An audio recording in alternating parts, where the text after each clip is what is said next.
Friday morning. Welcome to Ocala Talks. Friday, April 15th, Good Friday. All the government offices, banks, stock exchange, everything's closed this morning in celebration of the Christian Day of Good Friday. My guest right now, as he is every morning, is Galen Unaw from Life South, brought to you by the good folks at Palm Garden Health and Rehabilitation Center, Penn Flooring, and JustShip.net. Good morning, Mr. Squeaky Voice. How are you? What's going on, Tommy? How are you today? Happy Good Friday and Passover and all that for everybody. Yeah, I just, I want you to just squeak along for the next hour. Hey, I can do it. You know me. This is what I got. And she's listening, I promise you, or she wouldn't have took time to write a letter. Man, I love it. I love that people care enough to take the time. We of course are talking about an email I got that referred to a conversation Galen and I was having. The lady didn't really care for our discussion about our childhood toys, and she said the conversation between you and the squeaky voice guy. Yeah. Well, I mean, because I don't say your name. I don't say your name enough for anybody to know your name's Galen. You know what I mean?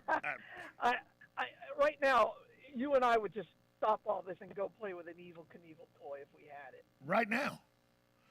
Right especially with all these granite countertops in this radio station. Oh, that's true. Oh, yeah, that would slide great. Oh, it would go great. True. And then to see if you could jump from the end of the counter to the conference table. You know, there's a gap of probably 4 or 5 feet. It'd be like his Snake River. It'd be like his Snake River. It'd be fantastic. And you had the jet bike. Yeah. Well, that's true. And you'd have to find some knickknacks that you could possibly destroy. So you'd have to jump over them. That's what. So you used to do at our house. Oh. Yeah. Anyway. Right now, I'm taking a beating from my mother in my head over knickknacks. Right now. Yeah. Oh, right yeah, now. Absolutely. Yeah, there were some, it was like, and by the way, as a parent, I've gone through it where you're like, why in the world do you have anything?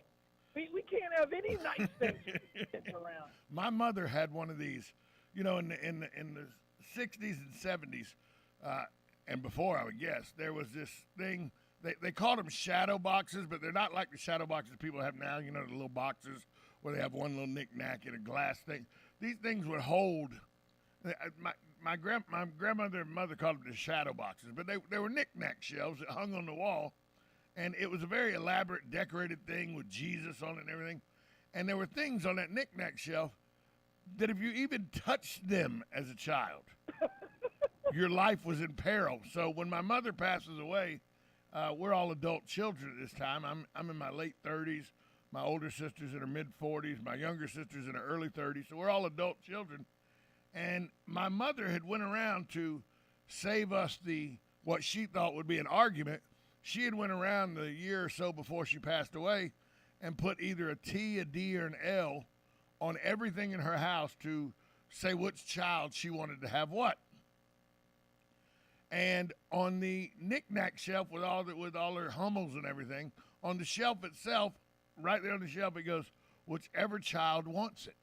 That's what she said because, she didn't want to know how to give that. So she said, whichever child wants it. That was the one thing she put out there thinking that everything else would cause an argument. But I guess this shelf wouldn't.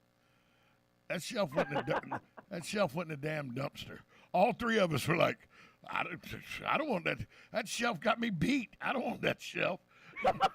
we took personal satisfaction. It was like that moment in The Office when they destroy the fax machine, in the printer. Sure. We all walked to the dumpster together and slammed it into that. And it's got a glass mirror behind it and everything. We destroyed that thing. Oh, it was therapeutic. Yeah. Yeah. Not one of these. Whichever kid wants it. None of us want that damn shelf. I believe there's that kind of a location at every house. Every house. And it's always in peril. And that if that comes down, you no longer have a place to live. And by the way, whether that's a true statement or not, you felt that if you broke that, you're dead. You're not coming back from it. You might as well run away. Pack your little bag. You're going to the street. Well, I literally, as an 11-year-old, called it the Quincy box. And my mom goes, why in the hell would you call that the Quincy box? I go, because you tell me if I touch it, I'm going to go see the coroner. Because I associated Quincy as the coroner back in the 70s. I called that box the Quincy. Yeah. And when I looked back, I was like, I don't want that damn Quincy. I throw that thing in the garbage. And we all took the only thing the three of us agreed on the whole week and a half after my mother passed away was we all agreed we're destroying that damn thing. Nobody wants that. Nobody wants it. Any regret in destroying? You wish you kept any of it? No, not a moment's worth. And by the way, it was probably bought. It was one of those ornate things that had like rose petals on it and everything, all on the side of it and everything. You would see it now at a flea market for like $1.50, and it was like 3 foot by 4 foot. It was huge, and you'd buy it. You get it at a flea market now for $1.50, and you'd put it out in your back patio so the cats would have something to crawl on. It's one of those. Sure. Oh. It's not one of the things that you find if you're watching Antique Roadshow. No. 20 years later, and you see it. Not gonna be in any of these. Not gonna be in any of these these real estate shows that they're looking for curb appeal, and when they stage the house, this ain't part of the staging. Right. Whenever I watch Antique Roadshow, I'm always like, man, why can't somebody give me something that's worth $450,000? Who was a good neighbor? Who was the lady? What I'm saying? Yeah, who was the lady? She was in Connecticut, and she bought a painting, and she thought the painting was terribly ugly, but she liked the frame, and that's why she bought it, was because the frame was so expensive. She could tell it was an expensive frame, but the painting was terrible, and she took it and she pulled the painting out of the frame and all, and behind the backing of the frame was one of the original distributed copies of the Declaration of Independence. Yeah, I've seen that. She had bought that. She'd bought the whole thing at a yard sale for like $2. Yeah, and by the way, that's why if you announced you were having a garage sale tomorrow, you get 100 people because people all have that home. Oh yeah. The garage sale was the lottery before there was a lottery. 100% it was. Yeah. Yeah. I still like going to garage sales for that exact reason. That's the only reason I go. I go to see is some moron going to have the Jerry Kuzman, Nolan Ryan rookie card, in near mint condition for $0.25. The answer is no, but there's always it's like your Jim Carrey moment from Dumb and Dumber. So what you're saying is there's a chance. That's right. Yeah, I mean it's all that. Yeah. Yeah, you spend $652 on gas. Right. And you buy 3,000 objects for $22. And you still come up from, behind. My wife is listening to this right now going, that's you every Saturday, Tom. Why are you making fun of that? Well, if you can't make fun of yourself, what's the point? Look, I have a friend of mine. Him and I, he let me talk him into buying 8,000 vinyl records. Why? Dude, it was a great deal. We got them at a great deal. They were from the 1940s through the 1980s. I don't care where they were from. They were It's a fantastic record collection. And we were going to have a record player. And we were going to sell it and make a lot of money. No, you're not. We just moved them for the third time to another place. I was about to say, when my dad died, he had because at the radio station they give you the 45, the demos and everything. Yeah. So your dad had the radio. Yeah, your dad had the demo distribution ones. Those are worth a lot of money. Yeah. They're not. No. Worth a lot of money. I mean, you get 10, 12 cents a piece for those. I mean, he had, and I'm not exaggerating, he probably had 1,045 at least, man. And then probably another 500 to 600 albums. Where was your Hot Child in the City 45? Come on. Yeah, I mean, like Elvis. We are looking through them, like, oh, there's some Elvis Presley. Maybe that. Nope. You Nope. gotta have Not- the not even- sleeves. If you don't not have even once sleeves, the- if you don't no, have no, they sleeves were or covers, yeah, but you gotta have They certain were, sleeves they were the and brown everything. ones. Yeah, Correct. exactly. And they have to be unopened. Right. And I'm like, yeah. and then you're just trying to find somebody who will take them. Well, that's the thing. And then after about a month of that, you're like, screw it, I'm not taking them. And you just and there are 5 kids. Well, And so you're just trying to find one child who's dumb enough to take it. well, that's the thing with this. We found the first album Elvis ever made. It's a pink and green album. Yeah, it was the first Sun Records. Yeah, it was the first album he ever made, and it's a collector's item. It's thought of to be kind of a hard album to get, especially if you got it in the album sleeve and everything. And I go, wow, the first Elvis. This got to be worth money. Collectors do want it, as long as you don't want to charge them more than about $40. Right. It's just, no, the one thing that nobody is trying to find is 8 tracks. No. And my dad probably had 100 8-tracks. But remember we went from 8 tracks to cassettes, and cassettes were my generation. I was old by the time I was in my mid to late 20s is when CDs and all. So cassettes, like when people put out, the cassette with a tape pulled out and a pencil and say, if you don't understand what this means, you didn't live. We know what that means. Right. Well, think about the people that went from reel to 8-track. What the hell is this? Oh, absolutely. What the hell is this? At least the other one I could rewind. I can't even rewind this. Yeah, and everybody had like a record player in their room, and it was probably the hand-me-down from the living room, like when I was growing up. And so you would have to figure out how many coins you would have to stick on the needle reader. Oh, to keep it, because the needle was so thin because it had been worn out so much, you had to put weight on it. Oh. Whether it was a nickel or and we all got good at making the 45 perfect just with our finger, because we didn't have the little piece that went in the 45. So you got good at getting it straight on the plate. Oh yeah. My sister's first stereo, she was 13, and she was so happy because my dad and mom got a new TV because ours broke. Our Zenith broke in the living room. But the Zenith that was in the living room was the big Zenith TV that had the 8-track player on one side and the record player on the other side. Wow. And so my sister got to move that into her room with her double bed. So you literally had like an inch and a half to walk in her room, because she had this huge monstrosity of a TV that didn't work, but the record player did, and then a double bed. Oh, that's great. That's fantastic. And she was the talk. Her girlfriends would come over. They loved coming over because she had a record player that had like big speakers and everything. Because that TV, you remember that TV console thing weighed as much as a car today. I mean, sure. You could put a V8 motor on that and drive it right now. It's bigger than my wife's smart car. I promise you this. My dad used to call home and tell us to turn the TV on at like 3 o'clock. So it would warm up. So that it would be warm up. So that when he got home, he could watch whatever was on. 100%. 100%. 100%. I mean, it would, by the way, once it was turned on, it was vibrant. But it may take 2 or 3 hours. And that bulb was hot. And you had to turn it off because that tube was hot. You get close to that tube, it's hot.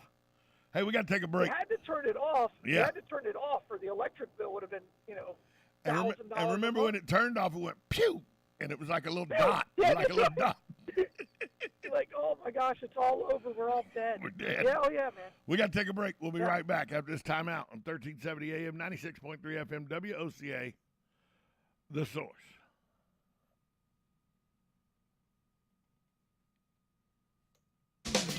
This is Ocala Talks with Tom Schmidt. Are you or your loved one being released from a hospital and wondering how you'll manage? Inform your physician that you want to go to Palm Garden of Ocala at 2700 Southwest 34th Street for your rehabilitation. Palm Garden provides pain management, post-discharge follow-up, diabetic care, psychosocial support, and so much more. Plus, they even offer outpatient rehab. This award-winning care facility has a team of licensed professionals dedicated to enhancing your independence. Call 352-854-6262 today. It's Did you know that there's an Italian bakery and deli in Ocala? Yes, there is. Right now, they're busy making traditional Easter treats, Easter bread, ricotta pies, St. Joseph's cakes, and so much more. They make them fresh daily, just like your Nonna made. Mangia. The Italian bakery and deli is located on North Magnolia Avenue, just north of downtown. So call ahead and order early. 352-207-2667. Happy Easter and God bless. Hi, this is JP from Penn Flooring here in Ocala. I would like to invite you to come in and visit our spacious showroom where we have solutions for every style and budget. From wall-to-wall carpet to hardwood floors and tiles, we have an unsurpassed selection of flooring. At Penn Flooring, we've provided quality customer service with a family touch for over 25 years. Visit our website at pennflooring.com or come by our showroom, 1201 Southwest 17th Street, just over the bridge. Penn Flooring, quality customer service with a family touch. Are you wasting time boxing up packages and going to the post office or the UPS store? Are you tired of not knowing what you'll pay when you get there? Just Ship offers pickup service and flat rate packaging and postage rates, which takes the guesswork out of shipping while saving you time and money. So quit wasting valuable time and money. Call or text Just Ship at 352-234-3840. That's 352-234-3840. Just Shipped. Now you've done it. Have you lost your mind? He's back. And you're listening again. A legend in his own mind. Don't believe me? Just ask him. Here's Tom Schmitz live on WOCA. The Source. Welcome back to Ocala Talks. It is a Friday. I'm your host, Tom Schmitz, coming to you from the studios of WOCA Radio, located just off the runway at the Ocala International Airport in the Brick City, beautiful Ocala, Florida. Galen Unal from Life South joins me as he does every day. Brought to you by the good folks at Penn Flooring, Palm Garden Health and Rehabilitation Center, and JustShip.net. And welcome back to how we've wasted 30 minutes and talked about absolutely nothing, so I'll get more emails. Yeah. No, I mean, it was, yeah. Yeah, I mean, once in a while you have to take a stroll down memory lane. You could do a whole radio show. You could do a whole radio show just on memory lane. Oh, I could do a whole radio show. Like, there's a reason there's a reason MeTV is so popular. Sure, absolutely, sure. There's YouTube channels for this stuff. Of course there is. I watch them. Yes. You know, and and by the way, this is the weakest weekend of sports we're going to have for a long time. Well, Easter usually is, though. Yeah, and again, and that's probably a good thing. I mean, family and all my boys will be in the house. That'll be good. Church on Sunday, or I think we're going Saturday. So church on Saturday. Yeah. Easter, Easter was a big deal. It was my father's favorite holiday, but it was a big deal. Yeah, it was a big deal for guys in my family, and I don't know how this tradition started or anything. I don't know whether it was in the old country it started. I don't know, but Easter was the holiday that the Schmitz family, my father's family, that was the holiday where you got to go from being a child to an adult. It only happened on Easter, and that was the one time a year when a kid reached a certain age, and it didn't. Sometimes it was 11, sometimes it was 15, depending on the idiot that they were promoting from a kid to an adult. You still waiting? No. I got still online? No. I got promoted at 13. Thank you. So leave me alone. 13. And what we did, and here's the crazy thing: it's not anything mind-boggling or anything. It's just you would sit in the house, and we had the big Easter egg hunt at our house out on the Trout River, and all the relatives would come out in from out of town and everything, from up north, down south. They'd all come in, and we had 2 acres, so we'd have a big Easter egg hunt. And you knew it was only guys that got to do this. The men would go out and hide the Easter eggs for the kids. And the kids all had to huddle in the living room, and the wives and the women would sit around and make sure nobody's looking out the windows and everything, normal Easter egg hunt. So you're sitting in the living room, and the guys get the three big baskets of eggs, and they go to hide the Easter eggs. And that day, my dad looked at me and goes, "Not this year, boy. You're hiding." As soon as you went with the men to hide the eggs, you were no longer a child anymore. You got moved up to the adult table after that. So there are other benefits for not being able to find the right. quarter egg. Yeah, once you got told by your dad, you got to come with us to hide the Easter eggs. You were no longer a kid in my family. You were no longer. Now they thought of you as a young man, and you got all the accoutrement that went with being a young man. You got moved up to the adult table. You know, they would tell you could hang out in the garage. You know, hey, y'all get out of here. The adults are talking. It was really code for my dad and all his buddies telling dirty jokes and stuff. That was code for that. I'm with you. You didn't have to. After that, once you got invited to hide Easter eggs, you didn't get told to leave the garage when an off-colored joke happened and everything. Oh, it was fantastic. That's like my family's bar mitzvah for the German Catholics. That was my coming out party, was when he got invited to go hide the eggs. So Easter. Yeah, we used to have the Old Easter Olympics. That was never good. You never won those, did you? Well, they were kind of, can you carry an egg with a spoon out of your mouth? My mom would just make stuff up just because she didn't want to be in the house. And we used to have our Easter egg, because, I live behind Highlands. And we used to have our Easter egg in what is now the Fort King. There was a monument there, but that's where we always had our Easter egg lunch for, like, dinner. Oh, where the fort is itself. Yeah, right there. Man, right that would have been a great place to hide eggs and look for eggs. Yeah, I mean, there was no fort then. No. Now they built the replica and everything. But it was just a big monument. And see, we didn't have. We only had the one egg that had the money in it. The rest of them were all hard-boiled eggs. Oh, yeah. Now they got plastic eggs, and they just hide those. And you know what the money egg was? It was a pair. You know that egg that your mom had the legs pantyhose and it came in the big egg. Oh, was it really? Oh yeah, that was what they used for. And they'd put like $2 in change in there, and it weighed like 8 pounds because it was all dimes and nickels. Sure. Yeah. I'm with you, man. Yeah, and it was that big pantyhose holder egg that you got, and that was the big prize egg. And everything else was hard boiled with the pause dye tablets that you had to do with vinegar. Absolutely. Oh yeah, there wasn't no. There wasn't. By the time you got done coloring Easter eggs, you were like 8. All the kids looked like tie-dye because you had dye everywhere. And it didn't come off. But we used to have a golden egg, and if you had the golden egg, there was $5 in there, and there was once or twice a fight or two that was. Oh, I'm sure. Because if you both saw it. You went after that egg. I mean, you know what happened to Veruca Salt? You know what happened to Veruca Salt when she went after the gold egg? That's right. You know what happened to Veruca Salt? Hey, we got to take a break. She's still purple. Yeah, she's still purple.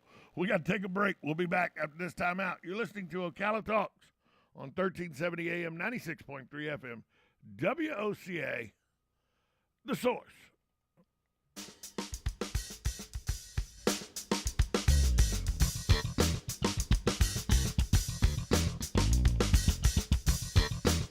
Broadcasting from the Ocala International Airport, this is WOCA AM, W242CA FM, Ocala, 1370 AM, 96.3 FM, The Source.